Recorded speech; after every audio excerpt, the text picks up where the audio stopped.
Well, hi everyone. It's amazing the season we're in, being out in nature, seeing the flowers, the fields. It's just so beautiful. It's so easy to see the Creator God at work and His hand and be full of worship for Him.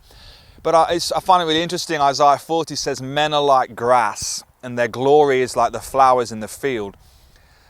The grass withers and the flowers fall, but the word of the Lord stands forever.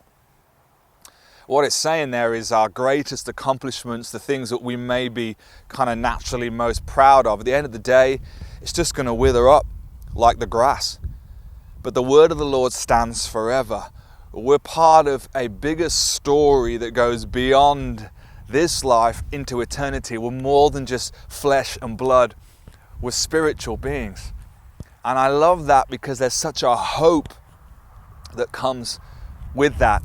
A hope that we have a Heavenly Father we can build our life on that is strong and unchanging and firm. In Ephesians 6 it says, finally be strong, not in yourself, but be strong in the Lord and in His mighty power. Because we don't struggle against flesh and blood, but we struggle against rulers, powers, authorities, spiritual forces in the heavenly realms. So when we're strong in the Lord, it says when that day comes of trial, when the day comes of anxiety, when the day comes of fear, when the day comes of grief or pain, I mean, you can fill that gap in with whatever you want, but when that day comes, you will be able to stand your ground. And the word says when you've done everything to stand.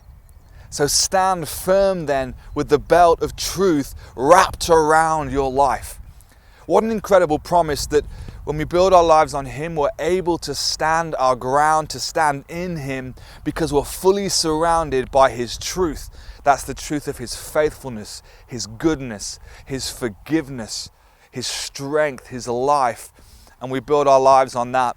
I love Psalm 1 when it says, the person who delights in the Lord, they're like a tree whose roots are planted by streams of living water. And the promise is that that tree, it will bear fruit and its leaves will not wither. I love that thought.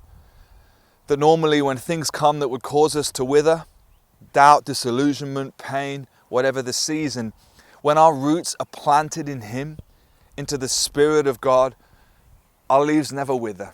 And our lives bear fruit, whatever the season is. So my encouragement to you is to be strong in the Lord. Wrap yourself in the fullness of His truth. Let your roots go down deep into His living water so that whatever season you're in, you will bear fruit and your leaf will not wither.